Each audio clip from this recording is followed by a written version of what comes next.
Electricity एक form of energy है जिससे हम डिफरेंट अप्लाइंसेस चला सकते हैं। जैसे हमारे घर में फ़ैन चल रहा है, टीवी चल रहा है, फ्रिज चल रहा है, एसी चल रहा है, ये सब क्यों चल पा रहा है? क्योंकि उसे एक कंटिन्यूस एनर्जी मिलती जा रही है इलेक्ट्रिसिटी के फॉर्म में। So what is electricity? Electricity is a form of energy. Electricity is a form of energy. जैसे विंड एनर्जी होता है, हीट एनर्जी होता है, साउंड एनर्जी होता है, उसी तरीके से इलेक्ट्रिसिटी भी एक फॉर्म ऑफ एनर्जी होता है। और इस एनर्जी की वजह से हमारा डे टू डे लाइफ कितना ईजी बना हुआ है, ये सब आप लोग जानते हैं, राइट। अब बात करते हैं इलेक्ट्रिक करंट की। What is electric current? जब हम बोलते हैं इलेक्ट्रिक करंट तो क्या होता है इलेक्ट्रिक करंट? एक बात तो हम जानते हैं कि इलेक्ट्रिक करंट या सिंपली इलेक्ट्रिसिटी एक फॉर्म ऑफ एनर्जी है। इसके अलावा हम लोग क्या जानते हैं, माइक्रोस्कोपिक लेवल पे हम क्या जानते हैं इलेक्ट्रिक करंट के बारे में? अब देखो, हमारे घर में जितने भी अप्लाइंसेज है ये एक वायर के थ्रू कनेक्टेड है, ये एक वायर के थ्रू कनेक्टेड है एंड उस वायर में इलेक्ट्रिसिटी फ्लो कर रही है, या फिर बोलूँ तो इलेक्ट्रिक करंट फ्लो कर रहा है। तो एक्चुअली उस वायर के अंदर क्या हो रहा है, अगर आप गौर से देखो, वैसे आंखों से तो दिखेगा नहीं, आपको स्पेशल इंस्ट्रूमेंट की जरूरत पड़ेगी। आप जब उस इंस्ट्रूमेंट से देखेंगे तो आपको मालूम पड़ेगा कि जब इलेक्ट्रिक करंट फ्लो करता है तो असल में चार्जेस फ्लो करते हैं। ये मेरे पास एक वायर है, suppose this is a wire, ये एक वायर है और इस वायर के अंदर करंट फ्लो हो रहा है। तो करंट का मतलब कौन एक्चुअली फ्लो हो रहा है? तो चार्जेस फ्लो हो रहे हैं। दिस इज क्यू, क्यू का मतलब क्या हो गया? चार्ज। तो इस वायर के अंदर क्या हो रहा है? चार्जेस फ्लो कर रहे हैं। This is the Q. तो बहुत सारे चार्जेस होंगे, वो चार्जेस यहाँ पर फ्लो कर रहे होते हैं। अच्छा, अब एक बात ध्यान रखने वाली यह है कि इलेक्ट्रिक करंट होता तो फ्लो ऑफ चार्ज है, लेकिन जो मेटल वायर्स होते हैं, मेटल वायर्स में चार्जेस के नाम पे इलेक्ट्रॉन होते हैं। तो मैं ये क्यू हटा देता हूँ और क्यू की जगह पर मैं इसको लिख देता हूँ ई। क्यू की जगह पर मैं इसको क्या लिखूंगा? E. So what is electric current? What is electric current? Electric current is the flow of charge. What is electric current? Electric current is the flow of charge. Electric current is the flow of charge. Charge को हम लोग Q से भी represent करते हैं, right. अब जितना ज़्यादा चार्जेस फ्लो होगा, जितना ज़्यादा चार्जेस फ्लो होगा उतना ही ज़्यादा इलेक्ट्रिक करंट होगा। इसीलिए हम इलेक्ट्रिक करंट जिसको हम I से शो करते हैं, so I equal to charge divided by I equal to charge divided by time भी लिख सकते हैं। I equal to charge divided by time भी लिख सकते हैं। And what is I? I is electric current. What is I? I is electric current, या current लिख देता हूँ मैं सिंपली, क्योंकि मालूम है अपने को कि चैप्टर इलेक्ट्रिक करंट चल रहा है, तो मैं इसको करंट भी बोल सकता हूँ। सो what is current? Current is charge divided by time. Charge को हम Q से रिप्रेजेंट करेंगे और टाइम को किससे? T से रिप्रेजेंट करेंगे। सो what is current? So current is charge divided by time. And what will be the unit? The unit will be, charge का क्या होता है? कूलम, और टाइम का क्या होता है? सेकेंड। कूलम पर सेकेंड, और इसको एम्पियर भी बोला जाता है, AMP। So what is current? Current is charge flowing per unit time. जितना ज्यादा चार्ज फ्लो करेगा उतना ही ज्यादा करंट होगा, और जितने कम टाइम में फ्लो करेगा उतना ही ज्यादा करंट होगा, राइट। अब सीधी सी बात है ना, अगर टाइम कम लग रहा है इसका मतलब क्या है? इसका मतलब यह है कि करंट ज्यादा होगा। अब भाई कम टाइम में ही आप ज्यादा काम कर पा रहे हो तो इसका मतलब पावर ज्यादा है ना। वही बात है। टाइम अगर कम लग रहा है तो इसका मतलब चार्जेस बहुत तेजी से मूव कर रहे होंगे तो करंट ऑब्वियसली ज्यादा बढ़ेगा। सो करंट का यूनिट क्या हो जाता है? कूलम पर सेकंड हो जाता है, या फिर एम्पियर। अब हम एम्पियर ज्यादा इस्तेमाल करते हैं, कूलम पर सेकंड हम लोग कम इस्तेमाल करते हैं। जब भी मैं बात करता हूँ वायर्स की या फिर मेटल्स की, जब भी मैं बात करता हूँ वायर की या फिर मेटल्स की, तो उसमें चार्जेस के नाम पे कौन होते हैं? Free electron. कौन होते हैं? Free electron.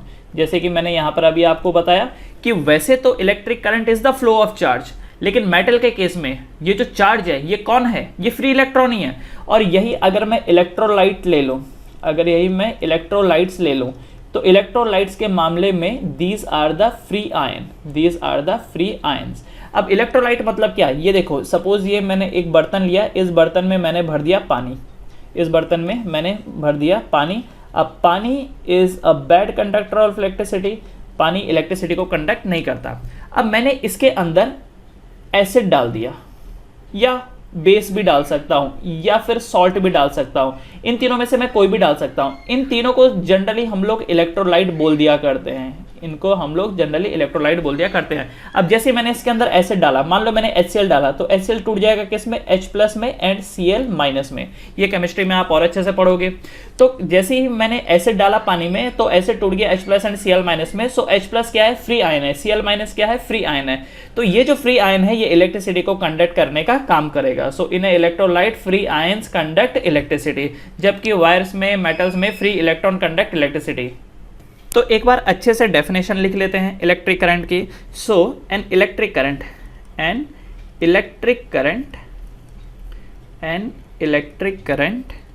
is defined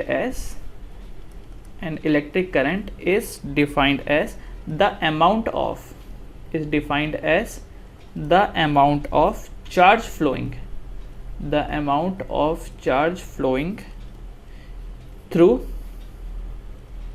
the amount of charge flowing through any cross section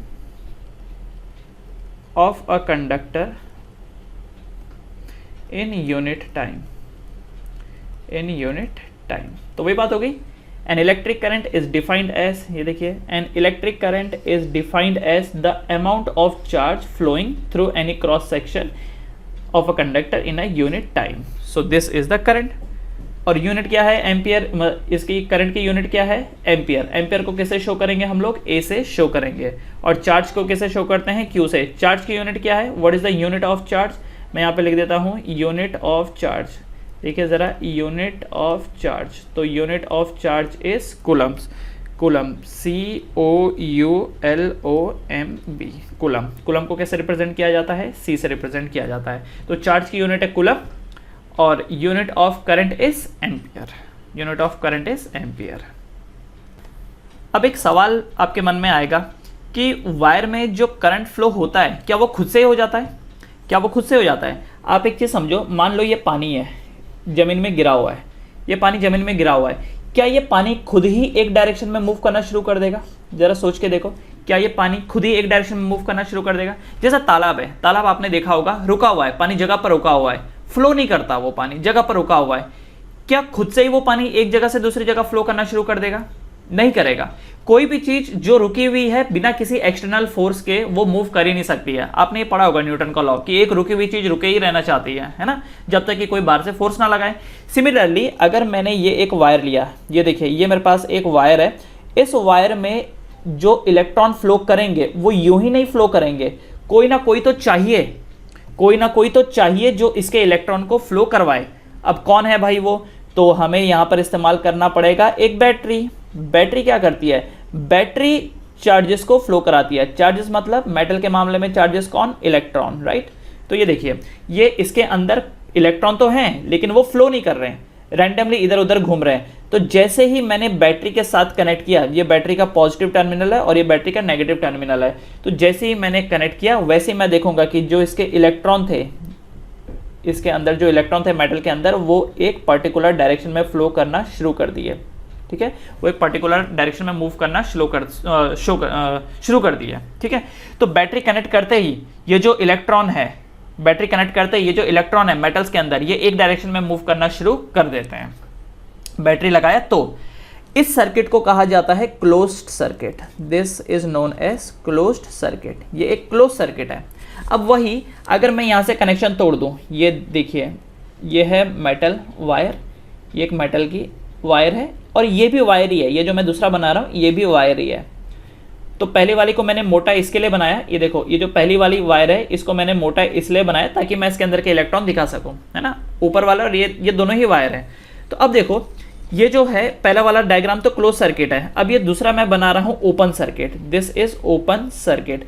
अब ओपन सर्किट में क्या होता है कि मैंने यहाँ से कनेक्शन काट दिया, मैंने क्या किया, ये कनेक्शन काट दिया। तो कनेक्शन काट देने का मतलब देखो क्या हो गया कि ये है यहाँ से वायर और बीच में देखो, ये देखो दिस इज द, ये देखो ये ऐसा, तो इसको बोला जाता है ओपन सर्किट। क्लोज सर्किट में क्या होता है, ये देखो ये की बोलते हैं इसको, ये जो है ये की है, this is close circuit. Close circuit में इलेक्ट्रॉन मूव कर सकते हैं, बह सकते हैं, ओपन सर्किट में बह नहीं सकते। क्यों नहीं बह सकते, अब देखो ये क्या होगा कि ये जो इसके इलेक्ट्रॉन है जो इसके अंदर हैं वो इलेक्ट्रॉन मूव नहीं कर पा रहे हैं। क्यों नहीं मूव कर पा रहे हैं? क्योंकि आपने जो बैटरी कनेक्ट की है वायर्स में, ये वायर बीच में कटा हुआ है, ये देख रहे हो क्या, ये जो पोर्शन है यहाँ पर वायर कटा हुआ है, इसके लिए यहाँ पर इलेक्ट्रिसिटी फ्लो नहीं कर पाएगी। तो ध्यान रखिए, इलेक्ट्रिसिटी ओनली क्लोज सर्किट में ही फ्लो कर पाती है, ओपन सर्किट में नहीं। क्लोज सर्किट में ही इलेक्ट्रिसिटी फ्लो करती है, ओपन सर्किट में नहीं। तो बेसिकली अगर आपको करंट फ्लो करना हो, अगर आपको करंट फ्लो करना हो, टू फ्लो द करंट, आपको किस किस चीज़ का ध्यान रखना है? करंट फ्लो करने के लिए सबसे पहला आपको इस्तेमाल करना पड़ेगा अ सेल और बैटरी। अ सेल और बैटरी, सेल या तो बैटरी होनी चाहिए तो ही जाकर के करंट फ्लो करेगा, नंबर 1। एंड नंबर 2, ये जो सर्किट है इसको क्लोज होना चाहिए। This should be a closed circuit, ये एक क्लोज सर्किट होना चाहिए तो ही जाकर के करंट फ्लो करेगा।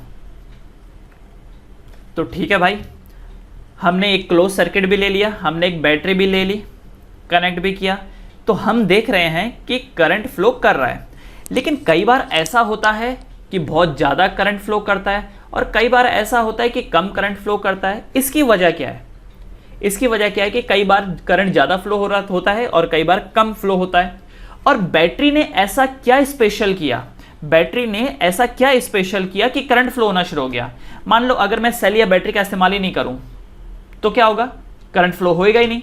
तो बैटरी या सेल ऐसा क्या कर रहा है, बैटरी या सेल ऐसा क्या कर रहा है कि करंट फ्लो होना शुरू हो गया? क्या कर रही है? तो देखो, बैटरी या सेल क्रिएट करता है एक पोटेंशियल डिफरेंस। क्या क्रिएट करता है? Potential difference. पोटेंशियल डिफरेंस में जानने से पहले हम लोग देखेंगे इलेक्ट्रिक पोटेंशियल किसको बोलते हैं, क्योंकि अगर पोटेंशियल समझ में आ गया तो हम आगे पोटेंशियल डिफरेंस पढ़ सकते हैं। So electric potential. अब अगर मैं सीधे साधे शब्दों में मैं बोलूं कि पोटेंशियल क्या होता है, तो पोटेंशियल होता है दम, ताकत, किसी में भी दम। जैसे अगर मैं बोलूं कि किस में ज़्यादा पोटेंशियल है, एक हाथी में ज़्यादा पोटेंशियल है या एक घोड़े में ज़्यादा पोटेंशियल है, तो आप बोलेंगे भाई हाथी में ज़्यादा पोटेंशियल है, हाथी ज़्यादा वर्क कर सकता है घोड़े से, है ना। तो ये एनिमल को हमने कंपेयर किया। जैसे मैं बोलूं कि एक डॉक्टर में ज़्यादा पोटेंशियल है या एक मजदूरी करने वाले में ज़्यादा पोटेंशियल है, किस में ज़्यादा पोटेंशियल है, किस में ज़्यादा दम है? एक डॉक्टर में ज़्यादा दम है। अब अगर मैं बोलूं कि ट्रेन में ज़्यादा पोटेंशियल है या एक बस में ज़्यादा पोटेंशियल है, तो आप बोल सकते हैं कि ट्रेन में ज़्यादा पोटेंशियल है, क्योंकि ट्रेन ज़्यादा वर्क करके दे सकती है। मैं बोलता हूं कि बताओ, मैं एक बिल्डिंग के दूसरे माले पे खड़ा हूं, उस दूसरे माले पे ज़्यादा पोटेंशियल है या 10वें माले पे ज़्यादा पोटेंशियल है? ऑब्वियसली 10वें माले पे ज़्यादा पोटेंशियल है। क्यों? क्योंकि 10वें माले से अगर मैंने किसी चीज़ को गिराया, किसी पत्थर को गिराया, तो नीचे जो खड़ा है उसको डैमेज ज़्यादा होगा। दूसरे माले से गिराऊंगा तो शायद उतना नहीं होगा। सेम पत्थर को मैं दूसरे माले से गिराऊंगा तो कम इफेक्ट होगा, लेकिन 10वें माले से गिराऊंगा तो ज़्यादा इफेक्ट होगा। तो पोटेंशियल समझ रहे हैं? पोटेंशियल एक कॉमन टर्म है, कहीं पर भी इस्तेमाल हो सकता है। कई बार ऐसा भी होता है कि स्कूल में आपकी पीटीए मीटिंग में टीचर भी बोलती है कि देखो आप बच्चे में तो आपके बहुत पोटेंशियल है, लेकिन क्या करें कि पढ़ता ही नहीं है। तो पोटेंशियल का मतलब क्या है? कैपेबिलिटीज। क्या है इसका मतलब? कैपेबिलिटीज। तो इलेक्ट्रिक पोटेंशियल मतलब क्या हो गया कि ऑब्वियसली इलेक्ट्रिसिटी से रिलेटेड है, इसीलिए इलेक्ट्रिक इस्तेमाल कर रहे हैं हम लोग। और इलेक्ट्रिक क्यों इस्तेमाल कर रहे हैं? क्योंकि यहाँ पर कौन इन्वॉल्व है? चार्ज। तो इलेक्ट्रिक पोटेंशियल का मतलब क्या हो गया कि इलेक्ट्रिक चार्ज का पोटेंशियल, इलेक्ट्रिक चार्ज का पोटेंशियल। अब जरा इसको समझो, मान लो ये एक पॉजिटिव चार्ज है, देखो जरा, ये एक पॉजिटिव चार्ज है और इस पॉजिटिव चार्ज के सामने मैं एक दूसरे चार्ज को लेके आता हूँ। ये एक दूसरा पॉजिटिव चार्ज है, रेड वाला, जो इतने डिस्टेंस की दूरी पे है, ये देखो, जो इतने डिस्टेंस की दूरी पे है। और एक और पॉजिटिव चार्ज है, ग्रीन वाला, ये थोड़ा और दूर है, ये थोड़ा और दूर है। अब मुझे बताओ किसका पोटेंशियल ज़्यादा होगा? ये प्लस, ये रेड वाले प्लस का होगा या ग्रीन वाले प्लस का ज़्यादा पोटेंशियल होगा? पोटेंशियल का मतलब दम, पावर। अब आप एक चीज़ जानते हैं कि ये जो ब्लैक वाला प्लस है, ये इस रेड वाले को भी रिपेल करेगा, ये इस रेड वाले को भी रिपेल करेगा और ये इस ग्रीन वाले को भी रिपेल करेगा। तो किसको ज़्यादा रिपेल करेगा? ये रेड वाले को या ग्रीन वाले को? ऑब्वियसली रेड वाले को, क्योंकि रेड वाला क्या है? क्लोज है, ब्लैक वाले प्लस के करीब है ये रेड वाला प्लस। तो रेड वाले प्लस का पोटेंशियल हाई होगा। क्या होगा इसका पोटेंशियल हाई होगा, हाई पोटेंशियल। जबकि ये जो ग्रीन वाला है, ग्रीन वाले का क्या होगा? लो पोटेंशियल, है ना। ग्रीन वाले के ऊपर जो इफेक्ट आएगा वो कम आएगा। अरे आप एक बात को समझो, मान लो ये एक स्प्रिंग है, सपोज करो ये एक स्प्रिंग है, ठीक है। अब पहली बार आपने कंप्रेस किया इतना, इस स्प्रिंग को इतने पे कंप्रेस किया, दूसरे टाइम में आपने इतने पे कंप्रेस किया, तो मुझे बताओ ज़्यादा आउटपुट कब आएगा, जब आपने कंप्रेस ज़्यादा किया होगा या जब आपने कम कंप्रेस किया होगा? ऑब्वियसली जब आप ज़्यादा कंप्रेस करोगे तब आउटपुट ज़्यादा आएगा। एक धनुष बाण को ही देख लो, धनुष बाण को ही देख लो, अगर आप धनुष को पीछे ज़्यादा खींचोगे तो क्या तीर ज़्यादा दूर तक जाएगा? क्या तीर ज़्यादा दूर तक जाएगा? यस। कम खींचोगे तो कम दूर तक जाएगा। उसी तरीके से स्प्रिंग को ज़्यादा कंप्रेस करोगे तो वो आपको आउटपुट ज़्यादा देगा, और अगर कम कंप्रेस करोगे तो कम आउटपुट देगा। अब यहां पर वही बात हो गई, मैंने रेड वाले को, मान लो रेड एक प्रोजेक्टाइल है, प्रोजेक्टाइल का मतलब क्या हो गया, जैसे कोई गोली हो गई या कुछ ऐसा। मैंने क्या किया कि इस प्लस वाले को इस दूसरे प्लस चार्ज से, ये देखो ये जो प्लस है ब्लैक वाला, ये एक फिक्स चार्ज है, जो ब्लैक वाला है ये एक फिक्स चार्ज है, इस प्लस वाले के सामने मैं इस रेड वाले को लेके आ रहा हूं, और रेड की पोजीशन देखो कितनी क्लोज है ना, तो रेड वाले के ऊपर जो रिपल्शन होगा वो काफी ज्यादा होगा, हाई रिपल्शन होगा, रेड वाला हाई रिपल्शन देगा। अब क्योंकि वो हाई रिपल्शन देगा तो जैसे मैं रेड वाले को छोड़ूंगा क्या वो एकदम फास्ट रिपल होकर के आगे हिट हो जाएगा? सोच के देखो, एक रेड वाला चार्ज है और एक ग्रीन वाला चार्ज है, ग्रीन वाला दूर है इसलिए ग्रीन वाले को रिपल्शन कम मिलेगा, इसके लिए कोई ज्यादा प्रॉब्लम नहीं आएगा। लेकिन प्लस वाला क्योंकि ब्लैक वाले के ज्यादा क्लोज है, तो जैसे मैं प्लस वाले को छोड़ूंगा वो ज्यादा स्पीड से आगे को मूव करेगा। बिल्कुल वैसे ही जैसे एक स्प्रिंग को हम लोग दबाते हैं, रेड वाले को देखो, रेड वाला करीब है प्लस ब्लैक वाले के, इस वजह से रेड वाले में रिपल्शन ज्यादा होगा, तो वो ज्यादा हाई वेलोसिटी के साथ आगे मूव करेगा जैसे ही मैं उसको छोड़ दूंगा तो। लेकिन ये जो ग्रीन वाला है, ग्रीन वाला स्लोली मूव करेगा क्योंकि ग्रीन वाला ब्लैक वाले चार्ज पार्टिकल से दूर है, और इस वजह से उसके ऊपर जो इंपैक्ट पड़ेगा वो कम पड़ेगा, कम पड़ेगा तो कम रिपल्शन होगा। तो मैं ये बोल सकता हूं कि ब्लैक, ये जो ग्रीन वाला है उसका पोटेंशियल लो है। ठीक है, तो ये बात हमेशा याद रखना। एक और चीज देखो, ये जमीन है, एक ऑब्जेक्ट यहां पर है पॉइंट ए पे और एक ऑब्जेक्ट यहां पर है पॉइंट बी पे, किसका ज्यादा पोटेंशियल है, ए का या बी का? ऑब्वियसली बी का ज्यादा पोटेंशियल है। पोटेंशियल को हम लोग वी से रिप्रेजेंट करते हैं, किससे? वी से। तो यहां पर मैं लिख देता हूं, पोटेंशियल को हम लोग वी से रिप्रेजेंट करते हैं, तो किसका पोटेंशियल ज्यादा है? ऑब्वियसली बी का। सो ये है पोटेंशियल वी बी और ये है वी ए। सो इस केस में V B is greater than V A. क्यों? क्योंकि अगर कोई चीज बी से गिरेगा, अगर कोई चीज पॉइंट बी से गिरेगा तो वो ज्यादा डैमेज करेगा, जबकि ए से गिरेगा तो कम डैमेज करेगा, राइट? तो ग्रेविटेशन के मामले में आप जितना ऊंचाई पे होते हो, ग्रेविटेशन के मामले में आप जितना ऊंचाई पे होते हो आपका पोटेंशियल उतना ही ज्यादा होता है। स्प्रिंग के मामले में जितना आप कंप्रेस करते हो उतना ही ज्यादा पोटेंशियल होता है। चार्जेस के मामले में दो सिमिलर चार्जेस को आप जितना क्लोज लेके आओगे पोटेंशियल उतना ज्यादा बढ़ जाएगा, पोटेंशियल उतना ज्यादा बढ़ जाएगा। क्लियर? तो पोटेंशियल है क्या? डेफिनेशन वाइज पोटेंशियल है क्या? तो पोटेंशियल को हम लोग बोल सकते हैं कि electric potential is defined as, electric potential is defined as the amount of work done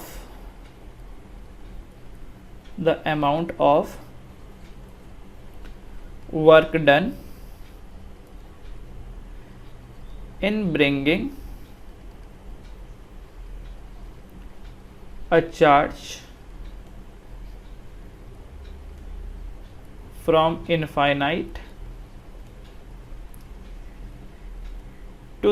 from infinite to that position. Electric potential is defined as the amount of work done in bringing a charge from infinite to that position. So basically formula wise potential क्या हो गया? Potential is the amount of work done in bringing a charge from infinite to that point. कहने का मतलब देखो क्या है, ये अगेन ये एक प्लस चार्ज हो गया, मेन प्लस चार्ज। क्या है ये मेन चार्ज है, ये है मेन चार्ज, और दूसरा है टेस्ट चार्ज। ये जो छोटा प्लस चार्ज है, ये प्लस चार्ज मेरे लिए क्या है? टेस्ट चार्ज है। What is this? This is known as test charge. Test charge क्या होता है? टेस्ट चार्ज से हम लोग देख सकते हैं कि ये सामने वाला कितना, कैसा रिएक्ट कर रहा है, इसलिए इसको बोला जाता है टेस्ट चार्ज, है ना? जैसे अगर कोई बर्तन रखा हुआ है, हमें नहीं पता वो कितना गर्म है, तो हम क्या करते हैं? एक उंगली टच करके देखते हैं। क्या कर रहे हैं हम लोग? टेस्ट कर रहे हैं उसको, हम लोग टेस्ट कर रहे हैं। तो ये मेन चार्ज कितना खतरनाक है, ये मेन चार्ज कितना खतरनाक है, इसको चेक करने के लिए हम क्या करें? इसके टेस्ट चार्जेस के सामने लेके आ रहे हैं। अब ये जो मेन चार्ज है, मेन चार्ज का इन्फ्लुएंस सिर्फ यहीं तक ही है। मान लो मेन चार्ज का जो इन्फ्लुएंस है ये सिर्फ यहीं तक ही है ना। तो इस पोजीशन को मैं क्या बोल रहा हूँ, infinite. This position is infinite, right, ये पोजीशन है इन्फानाइट।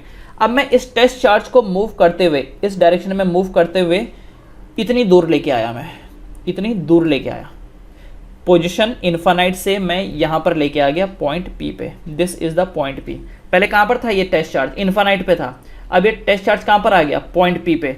तो इन दिस केस मुझे यहाँ से लेकर के यहाँ तक, इन्फानाइट से लेके पॉइंट पी तक आते आते मुझे जितना वर्क करना पड़ा, उतना ही पोटेंशियल होगा इस मेन चार्ज का, उतना ही पोटेंशियल होगा इस मेन चार्ज का। अब कुछ लोगों को तो ये बात समझ में आई होगी थोड़ी थोड़ी, और कुछ का दिमाग थोड़ा सा यहाँ पर घूमेगा कि ये सर ये क्या चीज़ है, समझा नहीं।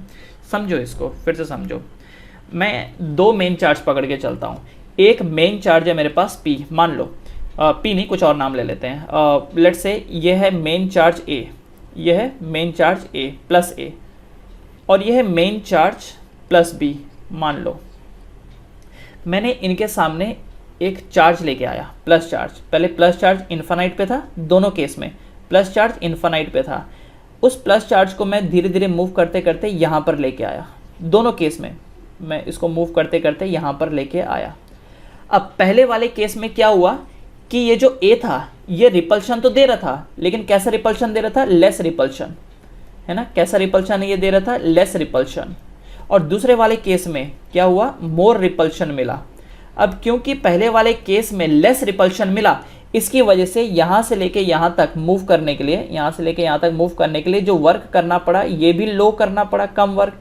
जबकि सेकंड वाले केस में मुझे वर्क ज़्यादा करना पड़ा, है ना।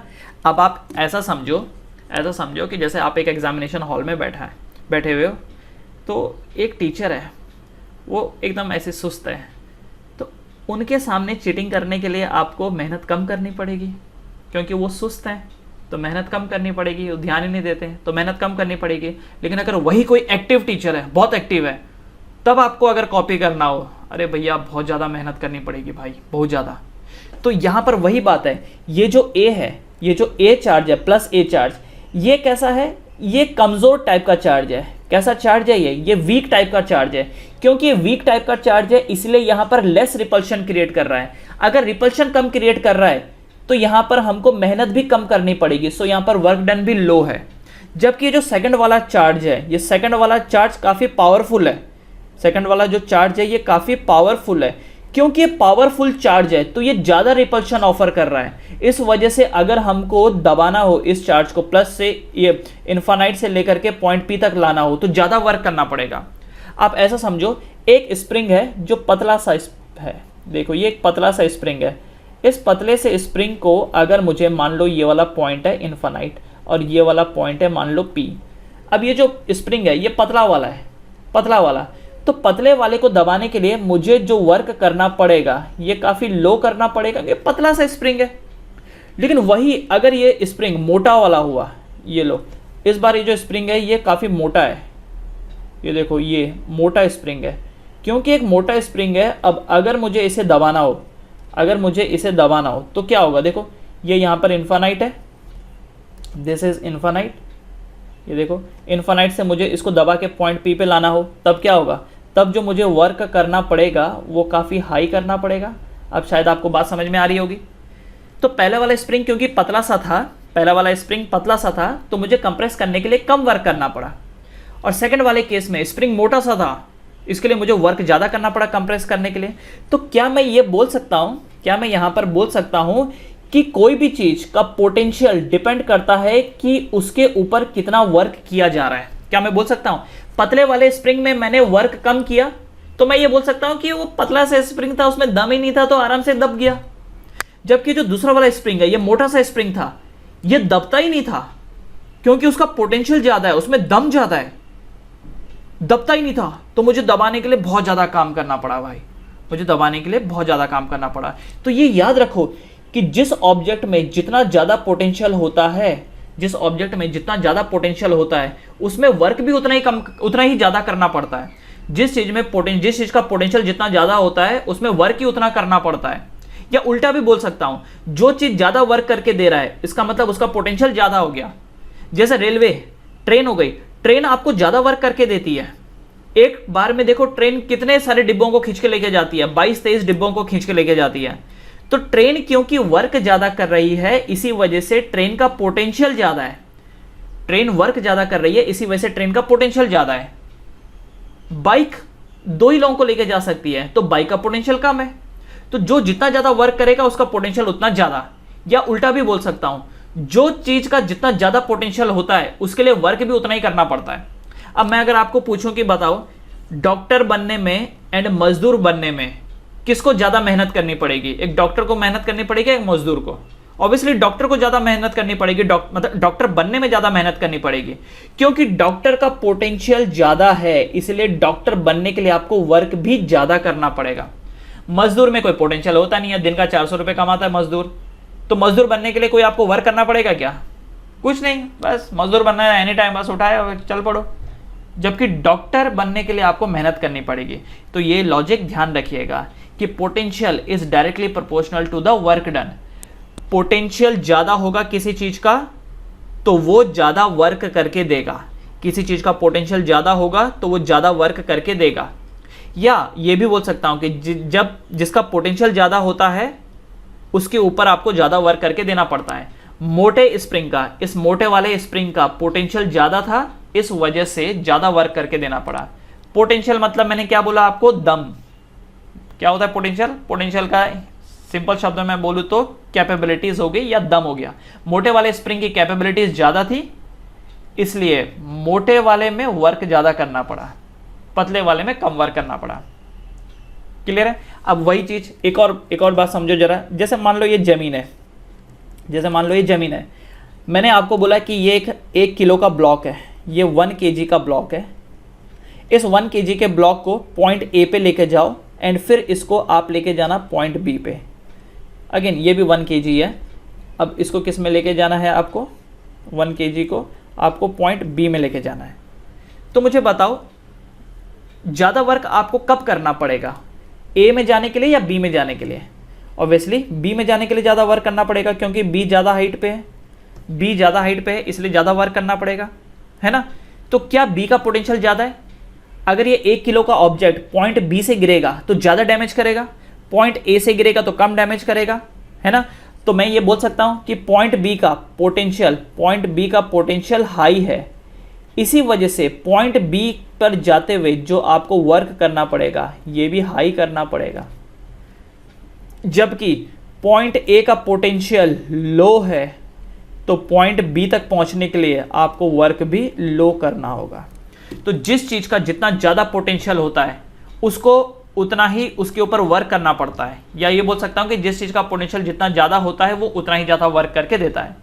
कई बार वर्क करना पड़ता है और कई बार वो वर्क करके देता है। जैसे पत्थर नीचे से ऊपर चढ़ाते वक्त तो मुझे ज्यादा वर्क करना पड़ा, लेकिन जब ये ऊपर से नीचे गिरेगा तो ये मुझे करके देगा। फ्री में कुछ नहीं मिलता है, याद रखो, फ्री में कुछ नहीं मिलता। पहले पत्थर को जमीन से बी में उठाने के लिए मुझे वर्क करना पड़ा, अब जब मैं वहां से ड्रॉप करूंगा तो वो मुझे ज्यादा वर्क करके देगा, वो मुझे ज्यादा वर्क करके देगा। ओके, पॉइंट ए पे उठाने के लिए मुझे कम वर्क करना पड़ा, तो पॉइंट ए से जब वो नीचे गिरेगा तो कम वर्क मेरे को करके देगा। एक और चीज समझो जरा, फाइनल एक और एग्जांपल से इसको समझो, वन मोर एग्जांपल। जैसे 2 झरना है, यहां पर ये एक झरना है जो यहां से गिर रहा है नीचे, ये एक झरना है, और दूसरा झरना ये है। आपको बोला गया था टरबाइन लगाने के लिए। टरबाइन जानते हो? ये टरबाइन क्या होता है? ये टरबाइन कनेक्टेड होता है जनरेटर से। तो इस टरबाइन के ऊपर पानी गिरता है, टरबाइन घूमता है तो जनरेटर बिजली पैदा करता है। तो ये पहली सिचुएशन है और ये दूसरी सिचुएशन है। मुझे बताओ ये झरना नंबर 1 एंड ये झरना नंबर 2, तुम इन दोनों में से किस में टरबाइन लगाना पसंद करोगे? झरना नंबर 1 में या झरना नंबर 2 में? ऑब्वियसली सब लोग बोलेंगे कि हम झरना नंबर 2 में लगाएंगे। ठीक है, ये देखो ये पहाड़ है, ये पहाड़ से कुछ ऐसा झरना गिर रहा है नीचे, ये पहाड़ है, पहाड़ से झरना गिर रहा है। ठीक है, तो किस में लगाओगे आप, 1 में या 2 में? तो ज़्यादातर लोग बोलेंगे हम 2 में लगाएंगे। क्यों 2 में लगाएंगे? क्योंकि देखो सर ज़्यादा हाइट से पानी गिर रहा है, ज़्यादा हाइट से गिरेगा तो टरबाइन ज़्यादा तेज घूमेगा, और ज़्यादा तेज घूमेगा तो ज़्यादा इलेक्ट्रिसिटी जनरेट करेगा, है ना। तो ऐसा क्यों? देखो, क्योंकि यहाँ पर हाइट ज़्यादा है, पानी यहाँ पर ज़्यादा हाइट से गिर रहा है, तो ज़्यादा हाइट से गिर रहा है इसका मतलब यहाँ पर पोटेंशियल ज़्यादा है, पानी का यहाँ पर पोटेंशियल ज़्यादा है क्योंकि ज़्यादा हाइट से गिर रहा है। यहाँ का पोटेंशियल कैसा है? लो है। अब क्योंकि सेकंड वाले केस में पोटेंशियल ज़्यादा है तो यहाँ पर जो आपको वर्क डन करने को मिलेगा ये भी ज़्यादा करने को मिलेगा। पानी यहाँ पर ज़्यादा वर्क करके देगा, पानी ज़्यादा वर्क करके देगा तो यहाँ पर जो इलेक्ट्रिसिटी प्रोड्यूस होगी वो भी ज़्यादा होगी, क्योंकि पानी ज़्यादा हाइट से गिरा, ज़्यादा हाइट से गिरेगा तो ज़्यादा वर्क करके देगा, ज़्यादा वर्क करके देगा तो ज़्यादा एनर्जी जनरेट होगी, ज़्यादा इलेक्ट्रिसिटी प्रोड्यूस होगी। फर्स्ट वाले केस में पानी कम हाइट से गिर रहा है, इसकी वजह से यहाँ पर पानी आपको कम वर्क करके देगा, कम वर्क करके देगा तो इलेक्ट्रिसिटी भी आपको कम ही मिलेगी। इसलिए ये आपने देखा होगा कि जब भी डैम बनते हैं उनको हाइटेड बनाया जाता है, डैम को, जो हाइडल पावर प्लांट होते हैं उनको हाइटेड बनाया जाता है। हाइटेड इसीलिए ताकि पानी जब ऊपर से नीचे को जाए तो बहुत तेज रफ्तार से जाए, ठीक है। तेज रफ्तार से क्यों जा पा रहा है वो? क्योंकि जब पानी ज़्यादा हाइट से गिरता है, क्योंकि ज़्यादा हाइट का पोटेंशियल ज़्यादा होता है, तो ज़्यादा हाइट से जब गिरता है तो पानी ज़्यादा वेलोसिटी अटेंड करता है, ज़्यादा वेलोसिटी अटेंड करता है तो ज़्यादा वर्क करके देता है, ज़्यादा वर्क करके देता है तो ज़्यादा इलेक्ट्रिसिटी जनरेट करता है। तो आई होप सो ये समझ में आ गया होगा कि पोटेंशियल का मतलब होता है कैपेबिलिटीज, दम। तो ज़्यादा कैपेबिलिटीज चाहिए, ज़्यादा कैपेबिलिटीज चाहिए आपको, ज़्यादा पोटेंशियल चाहिए तो ज़्यादा वर्क करो, ज़्यादा कैपेबिलिटीज चाहिए तो ज़्यादा वर्क करो, कम कैपेबिलिटीज चाहिए तो कम वर्क करो, और अगर वर्क ही नहीं करोगे तो कैपेबिलिटीज बिल्ट नहीं होगी। तो ज़्यादा वर्क ज़्यादा कैपेबिलिटीज, कम वर्क कम कैपेबिलिटीज। क्लियर?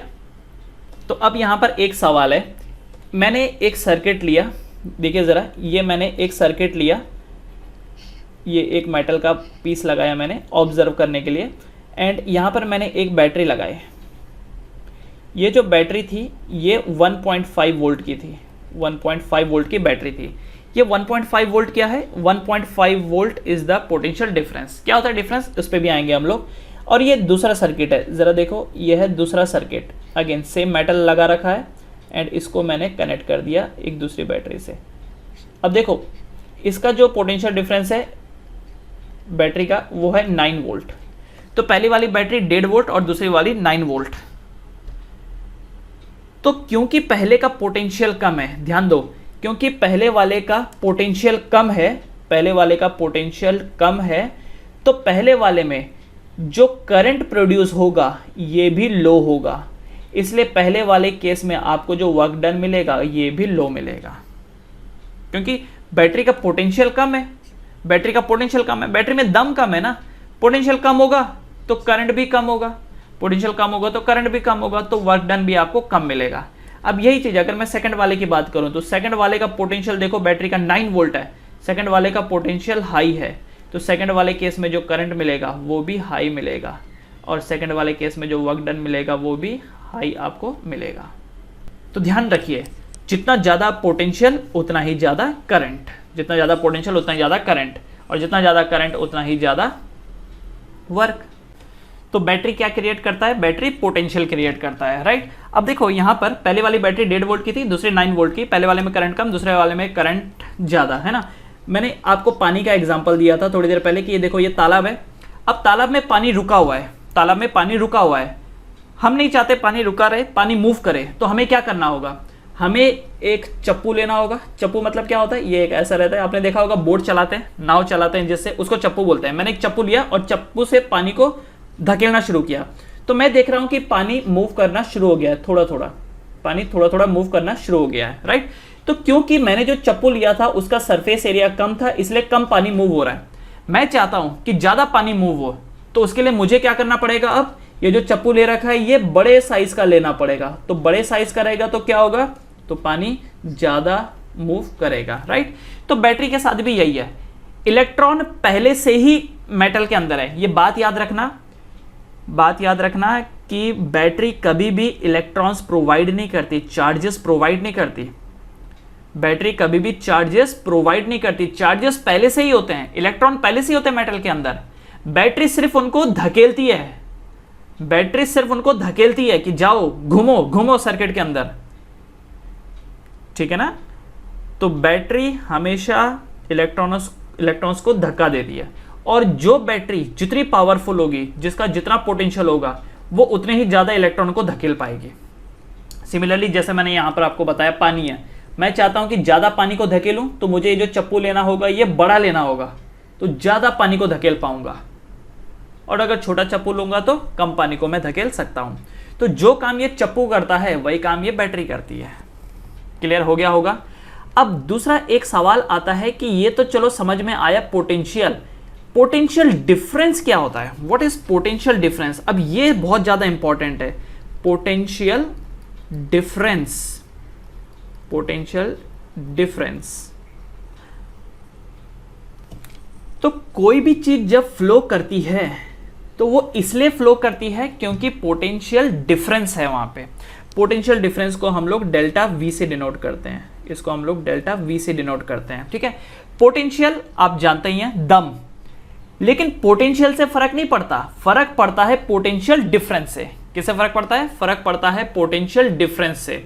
अब देखो इस एक एग्जांपल से समझो, ये जमीन है, इधर समझो ये जमीन है, जमीन के ऊपर मैंने एक प्लाईवुड रख रखा है, समझने के लिए सिर्फ, जमीन के ऊपर मैंने ये एक प्लाईवुड रख रखा है, इस प्लाईवुड के ऊपर मैंने एक बॉल रख रखा है, दिस इज अ बॉल।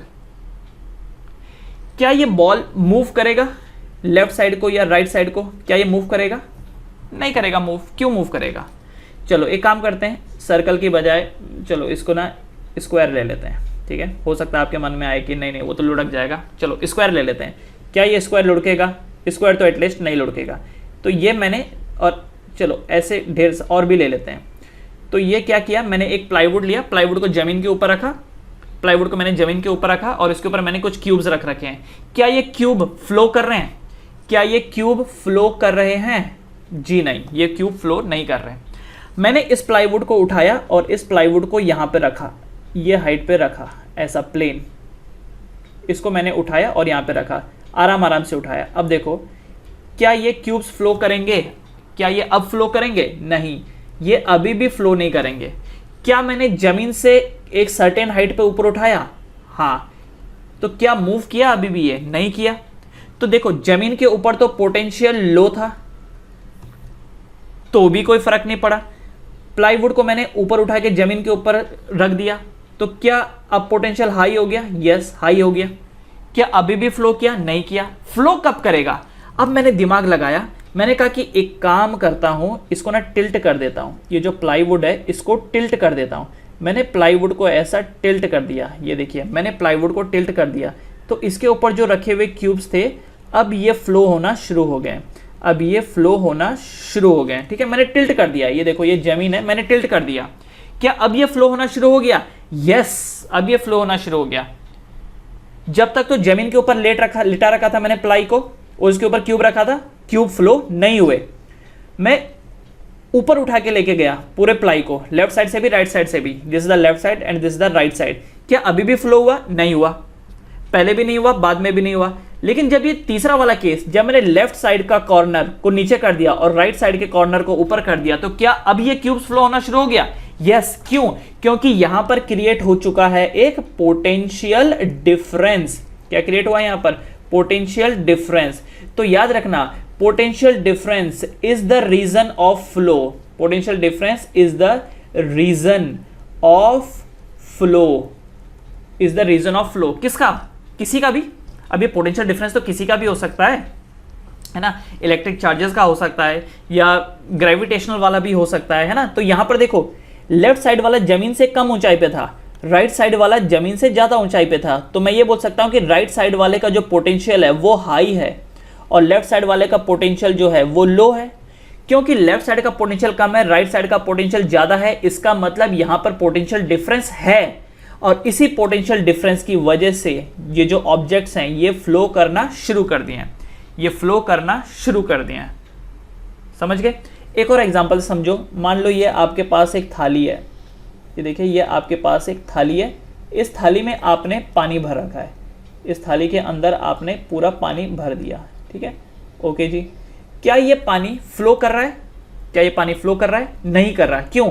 क्योंकि जमीन से जितना ऊंचाई पे इसका लेफ्ट साइड है, जमीन से जितना ऊंचाई पे इसका लेफ्ट साइड है उतना ही ऊंचाई पे इसका राइट साइड भी है। तो जो पोटेंशियल लेफ्ट साइड का है वही पोटेंशियल राइट साइड का है, और ये दोनों पोटेंशियल क्या है, इक्वल है। इसलिए यहाँ पर क्या चीजें फ्लो कर पा रही हैं, क्या यहाँ पर चीजें फ्लो कर पा रही है, क्या यहाँ पर पानी फ्लो कर पा रहा है, नहीं। अब मैंने क्या किया, इस थाली को टेढ़ा कर दिया, ये देखो इस थाली को मैंने ऐसा टेढ़ा कर दिया, ये देखिए थाली को मैंने कर दिया टेढ़ा। अब मुझे बताओ क्या इसके अंदर का पानी फ्लो होना शुरू हो जाएगा, क्या इसके अंदर का पानी फ्लो होना शुरू हो जाएगा, यस फ्लो होना शुरू हो जाएगा। क्यों, क्योंकि लेफ्ट साइड कम हाइट पे है और राइट साइड ज़्यादा हाइट पे है, तो लेफ्ट साइड का पोटेंशियल लो है और राइट साइड का पोटेंशियल हाई है, राइट साइड का पोटेंशियल हाई है ना। तो इस वजह से सेकंड वाले केस में चीज़ें फ्लो करेंगी, तो सेकंड वाले केस में फ्लो होएगा। तो ये बात याद रखो, potential difference is the reason of flow of anything, reason of flow of anything. अब एनीथिंग मतलब यहाँ पर मैंने वाटर ले रखा है, तो वाटर भी हो सकता है, इससे पहले मैंने क्यूब्स का एग्जांपल लिया था, वो हो रखा है। अच्छा, आपने देखा होगा कि समुद्र कभी भी बहता नहीं है, समंदर कभी फ्लो नहीं करता है, देखा कभी, नोटिस किया, समंदर कभी फ्लो नहीं करता। क्यों, क्योंकि समंदर प्लेन है। ये देखो समुद्र जो है वो प्लेन है, समुद्र का जो पार्ट है वो प्लेन है। देखो ये मान लो ये जमीन है, समुद्र के नीचे की जमीन है, तो पानी लेफ्ट हैंड साइड में जितना ऊंचा है उतना ही राइट हैंड साइड में भी है। इसकी वजह से लेफ्ट साइड का पोटेंशियल राइट साइड का पोटेंशियल दोनों सेम है, इसलिए कभी समुद्र फ्लो नहीं करता। लेकिन नदियों को देखा है, नदियां फ्लो करती हैं। क्यों फ्लो करती हैं, क्योंकि नदियां निकलती है पहाड़ों से। देखो ये पहाड़ है और ये है समंदर, ठीक है, ये देखो ये जो है ये समंदर है, ये समंदर है। तो समंदर तो कभी फ्लो करता नहीं है, ये देखो ये समंदर है। नदियां पहाड़ों से निकलती हैं और फ्लो करते करते समंदर की तरफ चली जाती हैं। क्यों, क्योंकि यहाँ का पोटेंशियल क्या है, हाई है, यहाँ का पोटेंशियल हाई है, पहाड़ है ना, पहाड़ है तो पोटेंशियल हाई होगा। और समंदर का जो पोटेंशियल है वो क्या है, लो है, समुद्र का पोटेंशियल लो है, इसलिए नदियां ऊपर से बहते हुए नीचे आती हैं। तो चीज़ें हमेशा हाई टू लो की तरफ फ्लो करती हैं। ये एक बिल्डिंग है, दिस इज अ बिल्डिंग। अब एक बिल्डिंग में मान लो ये एक बिल्डिंग है, इस बिल्डिंग में एक पत्थर मैंने यहाँ पे रखा 10वें माले पे, 10वें माले पे, और मैंने इस 10वें माले से पत्थर को ड्रॉप किया। क्या ये पत्थर ऊपर से नीचे को गिरेगा, गिरेगा, और गिरते गिरते कहाँ पहुँच जाएगा, ग्राउंड फ्लोर पे पहुँच जाएगा। मूव किया, क्यों, क्योंकि जब पत्थर ऊपर था उसका पोटेंशियल हाई था, अब पोटेंशियल क्या है, लो, तो पोटेंशियल डिफरेंस है ना, इसलिए पत्थर मूव किया। लेकिन अगर उसी बिल्डिंग में मान लो ये थोड़ी चौड़ी बिल्डिंग बनाता हूँ, ये एक बिल्डिंग है, इस बिल्डिंग के मैं 10वें माले पे हूँ, लेट्स से ये 10वां माला है, 10वें माले पे पत्थर यहाँ पर है, ये देख रहे हो पत्थर यहाँ पर है। क्या ये पत्थर इस जगह से मूव करके ऑटोमेटिकली इस सेकंड वाली जगह पर आ सकता है? क्या ये पत्थर यहाँ से मूव करते करते इस सेकंड वाली पोजीशन पे आ सकता है? नहीं आ सकता। क्यों? क्योंकि लेफ्ट साइड का पोटेंशियल एंड ये राइट साइड का पोटेंशियल सेम है, इसलिए यहाँ पर फ्लो नहीं होगा, इसलिए यहाँ पर फ्लो नहीं होगा। आपके घर में जो सोफ़ा रखा हुआ है, क्या वो सोफ़ा लिविंग रूम से सीधा बेडरूम में चला जाता है क्या? खुद ही नहीं जाता। लेकिन उसी सोफे को आप बालकनी की तरफ लेके आओ और बालकनी से थोड़ा सा धक्का दे दो, वो अपने आप ही ऊपर से नीचे को आ जाएगा, क्योंकि ऊपर और नीचे में पोटेंशियल डिफरेंस है, जबकि लिविंग रूम में एंड बेडरूम में पोटेंशियल डिफरेंस नहीं है। इसके लिए आपका सोफा कभी भी लिविंग रूम से बेडरूम की तरफ अपने आप नहीं चला जाएगा। हाँ, लेकिन अगर आप ऊपर किसी माले पर रहते हो, चौथे, पांचवें, 10वें माले पर रहते हो, वहां की बालकनी से सिर्फ हल्का सा धक्का दे दो अपने सोफे को, वो अपने आप ही नीचे जमीन की तरफ आ जाएगा, क्योंकि पोटेंशियल डिफरेंस है। तो याद रखना, potential difference is the reason of flow. Potential कभी फ्लो नहीं करता है, पोटेंशियल कभी भी फ्लो नहीं कराता है, पोटेंशियल कभी भी फ्लो नहीं कराता है। फ्लो कौन कराता है? Potential difference, potential difference. इसीलिए ऊपर ये जो बैटरी आपको बता रखी है, ये देखिए जरा, ये ऊपर आपको बैटरी बता रखी है कि this is 1.5 volt and this is 9 volt. What is this? This is the potential difference. ये पोटेंशियल डिफरेंस है, ये याद रखना। ये 9 वोल्ट, ये 1.5 volt, these are not potential, ये पोटेंशियल डिफरेंस है। अब आप इसको समझो, यहाँ पे जैसे ये एक बैटरी लेके आए आप मार्केट से, आप मार्केट से ये एक बैटरी लेके आए और इस बैटरी के ऊपर लिखा था 10 वोल्ट, इस बैटरी के ऊपर लिखा था 10 वोल्ट। तो एक स्टूडेंट बोलता है कि देखो सर 10 वोल्ट लिखा ना, इसका मतलब इसका जो लेफ्ट साइड है ये 10 वोल्ट है और राइट साइड है 0 वोल्ट। देखो 10 वोल्ट एंड 0 वोल्ट का डिफरेंस कितना, 10 वोल्ट। तो क्या वो बच्चा सही बोल रहा है? हो भी सकता है। दूसरा बच्चा बोलता है नहीं नहीं सर ऐसा नहीं है, इसका लेफ्ट साइड है 15 वोल्ट और इसका राइट साइड है 5 वोल्ट। क्या ये दूसरा बच्चा सही बोल रहा है? हाँ, हो भी सकता है, क्योंकि अगेन देखो ना 15 वोल्ट एंड 5 वोल्ट का डिफरेंस कितना है, 10 वोल्ट का। एक बच्चा बोलता है अरे नहीं सर 15 नहीं है, ये 20 है और ये यहाँ से 10 वोल्ट है। क्या ये भी सही बोल रहा है? ये भी सही बोल रहा है। देखो फर्क इस बात से नहीं पड़ता है कि लेफ्ट साइड क्या है और राइट साइड क्या है, फर्क इस बात से पड़ता है कि दोनों के बीच का डिफरेंस कितना है। तो जब यहां पर बोला गया है कि इस बैटरी का डिफरेंस है, पोटेंशियल डिफरेंस है 10 वोल्ट, तो दोनों टर्मिनल का, ये जो दोनों टर्मिनल है इसका पोटेंशियल का डिफरेंस 10 वोल्ट है। उसी तरीके से अगर एक दूसरी बैटरी मैं ले लूं और उस बैटरी पे लिखा है 1.5 वोल्ट, इस दूसरी बैटरी पे लिखा है 1.5 वोल्ट, तो इसका मतलब ये भी हो सकता है कि लेफ्ट साइड है 1.5 वोल्ट, राइट साइड है 0 वोल्ट। ये भी हो सकता है कि लेफ्ट साइड है 3 वोल्ट, राइट साइड है 1.5 वोल्ट। ये भी हो सकता है कि लेफ्ट साइड है 4.5 वोल्ट एंड राइट साइड का है 3 वोल्ट। ये भी हो सकता है, कुछ भी हो सकता है, उससे फर्क नहीं पड़ता। फर्क इस बात से पड़ता है कि पोटेंशियल डिफरेंस कितना है। Potential doesn't matter, potential doesn't matter. क्या मैटर करता है? Potential difference. एक लड़का है ए और एक लड़का है बी। ए बोलता है कि देख मेरे आए हैं 95%, मैं हूं टॉपर। बी बोलता है काहे का टॉपर, मेरे भी खुद 95% है, तू कहां से टॉपर हुआ? तो जो ए को वाहवाही मिलनी चाहिए थी, क्या वो अब मिल पाएगी? नहीं मिल पाएगी। हाँ, अगर ऐसा होता ए के 95% आ रहे हैं और बाकी सारी दुनिया के 70% आ रहे हैं या 80% आ रहे हैं, ये बोलो कि 95 से कम आ रहे हैं, तब ए बोल सकता था देखा मैं टॉपर हूं,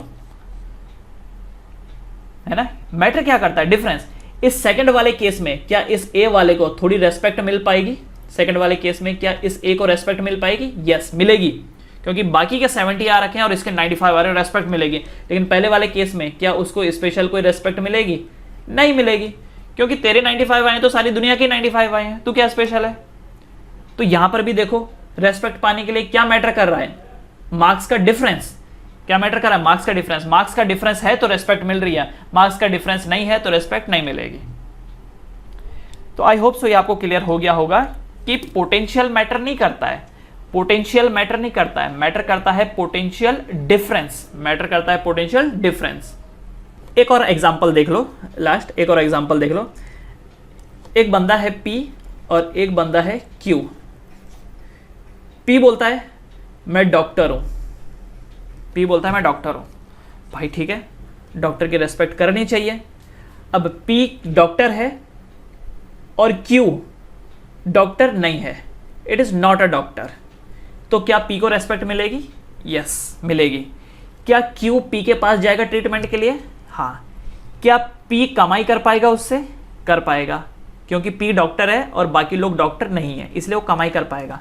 सेकंड केस में P डॉक्टर है और Q भी डॉक्टर है, दोनों डॉक्टर हैं। ये पकड़ो सारी दुनिया डॉक्टर है, ये पकड़ो मान लो सारी दुनिया डॉक्टर है। अगर सारी दुनिया डॉक्टर है तो क्या डॉक्टर की स्पेशल कोई वैल्यू रह जाएगी?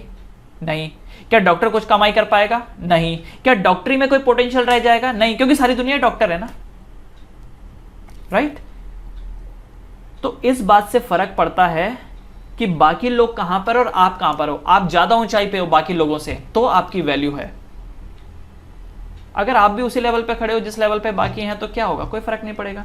तो पहले वाले केस में क्यू डॉक्टर नहीं था, it was not a doctor, तो इन दैट केस यहां पर इनकम जनरेट होगी, यहां पर इनकम जनरेट होगी। सेकंड वाले केस में दोनों ही डॉक्टर हैं तो इनकम जनरेट नहीं होगी, तो पी का डॉक्टर बन के कोई मतलब ही नहीं बना, क्योंकि सारी दुनिया डॉक्टर है। क्लियर? तो जैसे कि मैंने अभी आपको बताया, पोटेंशियल से फर्क तो पड़ता नहीं है, फर्क पड़ता है पोटेंशियल डिफरेंस से, क्योंकि पोटेंशियल डिफरेंस से चीजें फ्लो करती हैं। तो क्या ये जो हमने फॉर्मूला पढ़ा V equal to W by Q, क्या ये फॉर्मूला गलत है? क्या ये फॉर्मूला गलत है? जी नहीं, ये फॉर्मूला गलत नहीं है, बट इसको थोड़ा सा ठीक करने की जरूरत है। क्या ठीक करने की जरूरत है? It is not V, it is delta V। ये याद रखना, ये पोटेंशियल V नहीं है, ये पोटेंशियल डिफरेंस होता है। तो actual formula is delta V equal to W by Q, ये बात याद रखिए। बुक में कई बार ऐसा दिखाया होता है, बुक में ऐसा लिखा होता है V equal to W by Q, but असल में फॉर्मूला क्या है? असल में फॉर्मूला होता है delta V equal to W by Q, correct. और इसी चीज को कई बार हम लोग ऐसा भी लिखते हैं, डेल्टा वी को VA माइनस VB करके भी लिखते हैं, क्योंकि डेल्टा मतलब क्या, डिफरेंस ना। डिफरेंस कैसे आएगा, दो चीज़ों को घटा करके। So W by Q, delta VA minus VB equal to W by Q, VA minus VB equal to W by Q, right. तो formula V equal to W by Q भी आपको लिखा हुआ मिलेगा बहुत जगहों पर, लेकिन समझ जाना ये जो V है ये पोटेंशियल डिफरेंस है, पोटेंशियल डिफरेंस है। डेल्टा V लिखा है, delta V equal to W by Q लिखा है, तब तो डेफिनेटली सही है। और VA minus VB equal to W by Q लिखा है, तब भी सही है, करेक्ट। ये formula change in potential difference का होता है। और ये जो पोटेंशियल होता है ना, ये जो हम बात कर रहे हैं इलेक्ट्रिकल पोटेंशियल की, we are talking about electric potential, electrical potential. ये जो इलेक्ट्रिकल पोटेंशियल होता है, it is a scalar quantity, it is a scalar quantity, मतलब इसका कोई डायरेक्शन नहीं होता। जैसे फोर्स, फोर्स का एक डायरेक्शन होता है ना, फोर्स का एक डायरेक्शन होता है, इलेक्ट्रिक पोटेंशियल का कोई डायरेक्शन नहीं होता। जैसे अगर मैं बोलूं कि यार आप ना एक रॉकेट साइंटिस्ट बन जाओ, उसमें बहुत स्कोप है, तो क्या उसका डायरेक्शन होगा क्या कि नॉर्थ की तरफ रॉकेट साइंटिस्ट बहुत ज़्यादा पोटेंशियल रखते हैं? नहीं ना। मैं बोलता हूं कि आप एक एस्ट्रोनॉट बन जाओ, बहुत पोटेंशियल है, तो क्या डायरेक्शन बताना पड़ेगा मुझे? नहीं ना। तो उसी तरीके से इलेक्ट्रिक पोटेंशियल, इलेक्ट्रिक पोटेंशियल भी एक हिसाब का कैपेबिलिटी है, दम है, तो इसका कोई डायरेक्शन होगा नहीं।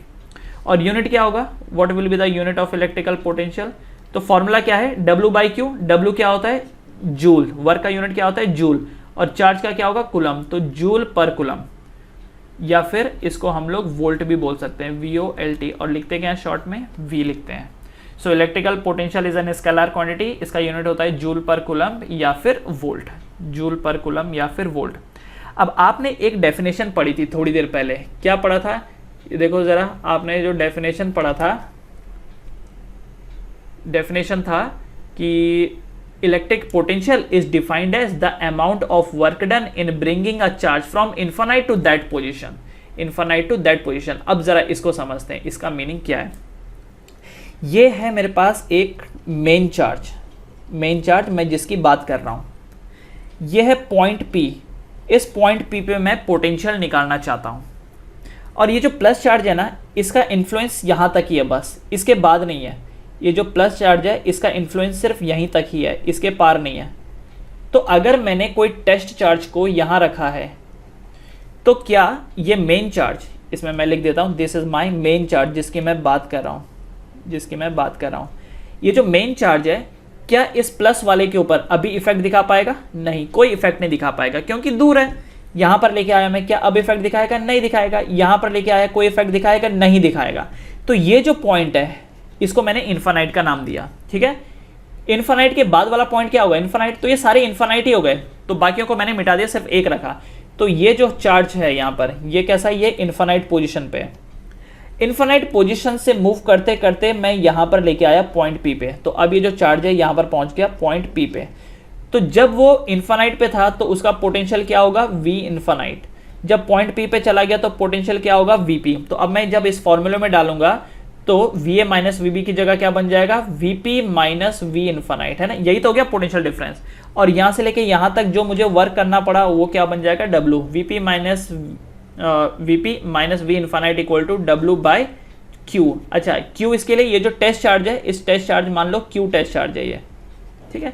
सो VP minus V infinite equal to W by Q। अच्छा, V इन्फानाइट क्या होता है, V इन्फानाइट है 0, ठीक है। इन्फानाइट जगह पर किसी भी चीज का पोटेंशियल क्या होता है, 0।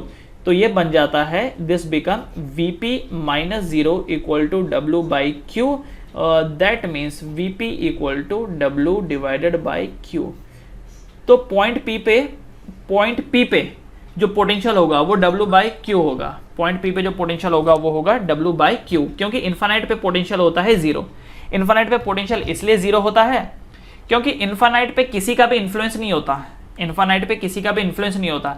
मेरा इन्फ्लुएंस होगा तो एक सर्टेन एरिया में होगा, जैसे 1 किलोमीटर, 2 किलोमीटर, 5 किलोमीटर, 10 किलोमीटर। मैं बोलूँगा इन्फानाइट, भाई इन्फानाइट की तो कोई सीमा ही नहीं है ना, तो वहाँ पर मेरा कैसे हो पाएगा, ठीक है, क्लियर है। तो डेफिनेशन क्या बोलता है कि डेफिनेशन बोलता है इसका इलेक्ट्रिक पोटेंशियल का, it is the amount of work done in bringing a charge from infinite to the point P। तो यहां पर पोटेंशियल कहां का है, याद रखना पोटेंशियल कहां का है, पॉइंट P का पोटेंशियल है। याद रखो ये पोटेंशियल कहां का है, पॉइंट P का पोटेंशियल है। किसकी वजह से है, इस मेन चार्ज की वजह से। किसकी वजह से, मेन चार्ज की वजह से। और पोटेंशियल किसका है, पॉइंट P का है, ये याद रखना। मैं एक बार फिर बोल रहा हूं, पॉइंट P का पोटेंशियल पॉइंट P पे होगा। किसकी वजह से होगा, इस मेन चार्ज की वजह से होगा। मेन चार्ज हटा दो, पॉइंट P का पोटेंशियल कम हो जाएगा। मेन चार्ज हटा दो, पॉइंट P का पोटेंशियल खत्म हो जाएगा, करेक्ट। और इनफाइनाइट वाली पोजीशन में कितना पोटेंशियल होता है, 0 होता है। किसकी वजह से, मेन चार्ज की वजह से। So electric potential is defined as the amount of work done in moving a charge from infinite to the point P। और infinite हमने इसलिए लिया ताकि infinite पे 0 हो जाए potential. So that formula become Vp equal to W by Q।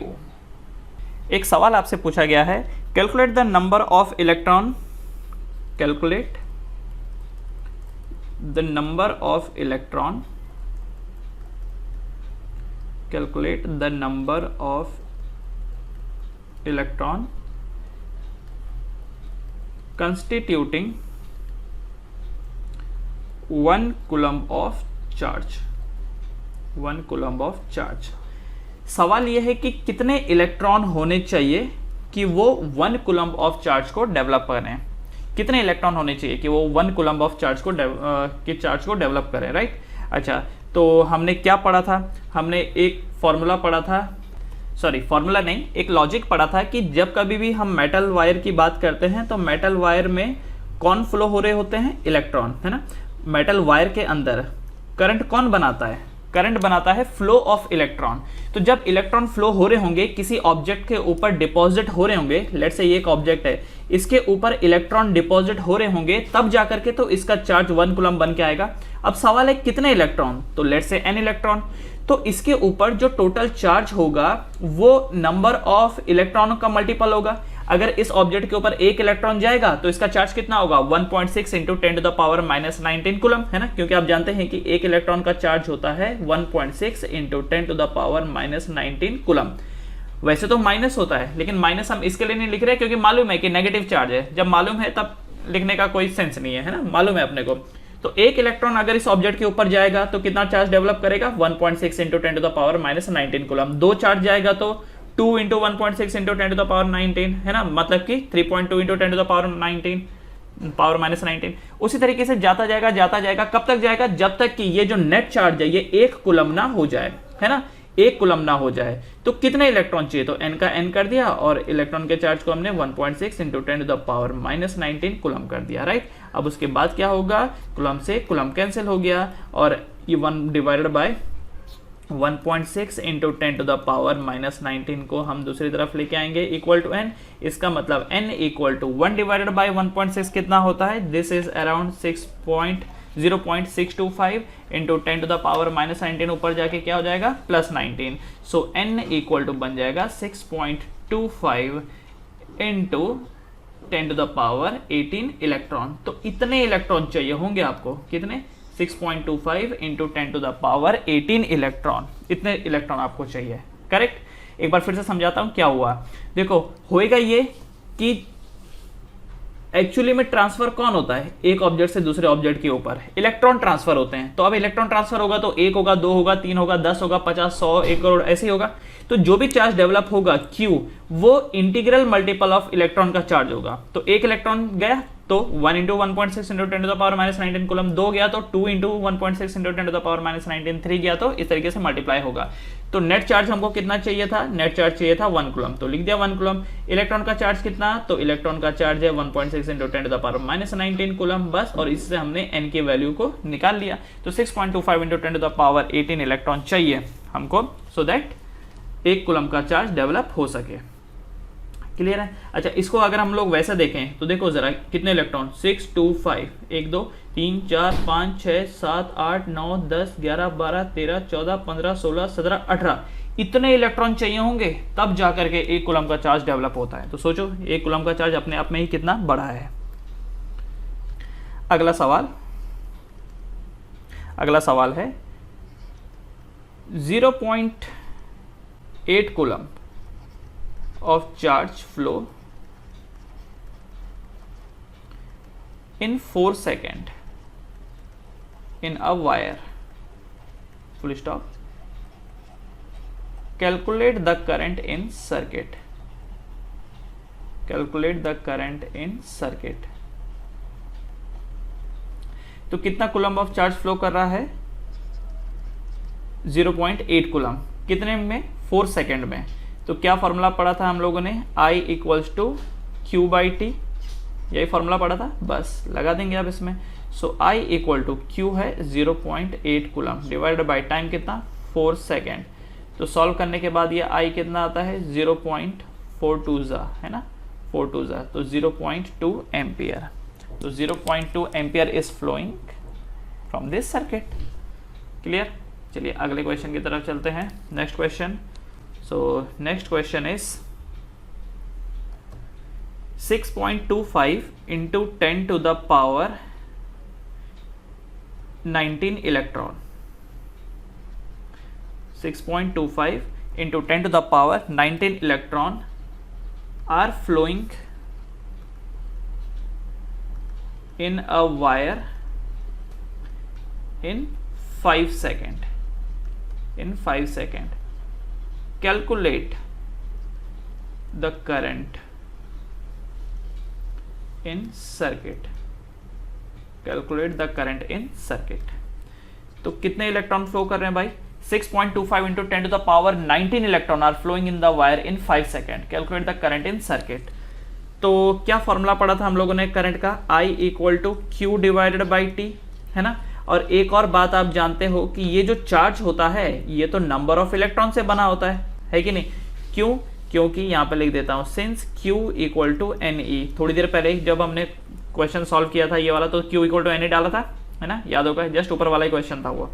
So Q की जगह पर मैं क्या लिख सकता हूँ? एन ई, क्योंकि जो भी चार्ज प्रोड्यूस होता है वो इलेक्ट्रॉन के मल्टीपल की वजह से प्रोड्यूस होता है। So I equal to N कितना है यहाँ पर? 6.25 into 10 to the power 19 into एक इलेक्ट्रॉन का चार्ज कितना? 1.6 into 10 to the power -19 coulomb, right. तो हमने n की जगह पर क्या डाला? 6.25 into 10 to the power 19 into 1.6 into 10 to the power -19 हमने डाला इलेक्ट्रॉन का चार्ज, डिवाइडेड बाई टाइम कितना है? टाइम है यहाँ पर 5 सेकेंड। टाइम है यहाँ पर 5 सेकेंड, राइट। तो अब जो कट सकता है उसको कट करेंगे। 10 टू द पावर -19 से +19 कैंसिल, तो 6.25 इंटू 1.6 कितना होता है? सो दिस इज अप्रोक्सीमेटली 10, है ना। सो I का वैल्यू यहाँ पर कितना आ जाएगा? 10। तो 10 डिवाइडेड बाई 5 एम्पियर। तो 10 डिवाइडेड बाई 5 कितना होता है? That is 2 ampere. तो इसका मतलब सर्किट में 2 एम्पियर फ्लो कर रहा है। कितना? 2 एम्पियर फ्लो कर रहा है। अच्छा, इसको एक बार हटा के न्यूमरेटर को कूलम्स और नीचे को सेकेंड कर देता हूँ। अब ये बन जाएगा I इक्वल टू 2 एम्पियर। तो 2 एम्पियर फ्लो कर रहा है इन द सर्किट। एक और क्वेश्चन जैसे देखिए, क्वेश्चन है 0.2 ampere current, 0.2 ampere current is flowing for an hour in a circuit, okay. 0.2 ampere current is flowing for an hour in a circuit. Calculate the charges deposited. Calculate the charge deposit, या बोलो calculate the charge flowing in 1 hour. Calculate the charge flowing in 1 hour. तो क्या बोल रखा है? 0.2 ampere current is flowing for an hour in a circuit. एक circuit है, उसमें 1 घंटे से 0.2 एम्पियर करंट फ्लो कर रहा है। Calculate the charge flowing in 1 hour. तो 1 घंटे में कितने चार्जेस फ्लो करे? 1 घंटे में कितने चार्जेस फ्लो करे? अगेन वही फॉर्मूला तो वही लगेगा, I equal to Q by T, है ना, क्योंकि करंट दिया है, टाइम दिया है, तो चार्ज पूछा है, तो चार्ज क्या हो जाएगा? I इंटू टी हो जाएगा, है कि नहीं। आपके पास क्या गिवन है? आपके पास करंट गिवन है, आपके पास टाइम गिवन है, और पूछा क्या है? चार्ज पूछा है, तो फॉर्मूला तो यही लगेगा ना, right. So Q equal to कितना बन जाएगा? सो Q बन जाएगा यहाँ पे Q इक्वल्स टू करंट कितना है 0.2 एम्पियर, राइट। और R मतलब एक घंटा को अब सेकंड्स में चेंज करना पड़ेगा क्योंकि SI यूनिट तो सेकंड होती है, तो 3600 सेकंड। तो सॉल्व करने के बाद ये मिलेगा Q equal to 720 coulombs, 720 coulomb. तो 720 कूलम फ्लो कर रहे हैं एक घंटे में 720 कूलम फ्लो करेंगे। तो अब यहाँ पर एक क्वेश्चन है, 24 joules work is done in moving a charge of 6 coulomb between 2 point, calculate the potential difference between these 2 point. देखो यहाँ पर बोल रखा है कि लेट से ये पॉइंट A है और ये पॉइंट B है, 2 पॉइंट है। अब एक ऑब्जेक्ट मतलब यहाँ पर कौन है, चार्ज। एक चार्ज है, उसको A से लेकर के B तक मूव करने के लिए 24 जूल्स का वर्क करना पड़ा, 24 जूल्स का वर्क करना पड़ा। और ये जो चार्ज था, ये चार्ज कितना था 6 कूलम, ये चार्ज कितना था 6 कूलम। तो calculate the potential difference between these 2 point, इन दोनों पॉइंट के बीच में पोटेंशियल डिफरेंस क्या होगा। अब देखो पहले वाले का जो पोटेंशियल है, पहले पॉइंट का उसका पोटेंशियल है लेट से VA और दूसरे पॉइंट का क्या है VB। तो क्या होगा पोटेंशियल डिफरेंस, तो पोटेंशियल डिफरेंस क्या मैं VB माइनस VA लिख सकता हूँ, पोटेंशियल डिफरेंस है ना, potential difference is VB minus VA। मतलब फाइनली वो कहाँ पे पहुंचा, B पे पहुंचा और इनिशियली वो कहाँ पर था, A पे था, इसलिए फाइनल माइनस इनिशियल, तो VB minus VA equal to W/Q। क्या ये फॉर्मूला पढ़ा सा लग रहा है, पढ़ा सा लग रहा है, VB minus VA equal to W/Q, right. तो VB माइनस VA क्या हो जाता है, क्या इसी को मैं डेल्टा V बोल सकता हूँ। So delta V equal to W/Q, इसको ऐसे भी तो लिखा जा सकता है ना, क्योंकि VB माइनस VA बोलो या डेल्टा V बोलो, अल्टीमेटली दोनों पोटेंशियल डिफरेंस जो रिप्रेजेंट कर रहे हैं। तो क्या हो जाएगा यहाँ पर, सो calculate the potential difference, delta V आपसे पूछा गया है, W कितना है 24 जूल्स डिवाइडेड बाय चार्ज कितना है 6 कूलम। तो सॉल्व करने के बाद ये कितना बैठेगा 6 4 जा 24। So delta V is equals to, so delta V is equal to 4 volt, delta V is equal to 4 volt, 4 volt, ठीक है। तो यहाँ पर पोटेंशियल डिफरेंस इज 4 वोल्ट। अब ये समझिए कि यहाँ पर पोटेंशियल डिफरेंस 4 वोल्ट है, इसका मतलब ये हो गया कि अगर A का पोटेंशियल मान लीजिए 5 वोल्ट है, तो B का पोटेंशियल कितना हो जाएगा, B का पोटेंशियल 5 + 4 9 वोल्ट, क्योंकि देखो डिफरेंस कितना आ रहा है 4 वोल्ट। अच्छा A मान लेते हैं कि 2 वोल्ट है, तो B कितना हो जाएगा 6 वोल्ट। A है 15 वोल्ट, तो B कितना हो जाएगा 19 वोल्ट, है ना, क्योंकि देखो डिफरेंस 5 वोल्ट और 9 में डिफरेंस कितना है 4 का, 2 और 6 में डिफरेंस कितने का है 4 का, 15 और 19 में डिफरेंस कितना है 4 का। तो एक्चुअली क्या है, फर्क नहीं पड़ता, फर्क किस बात से पड़ रहा है कि डिफरेंस कितना है, तो डिफरेंस है 4, डिफरेंस है 4।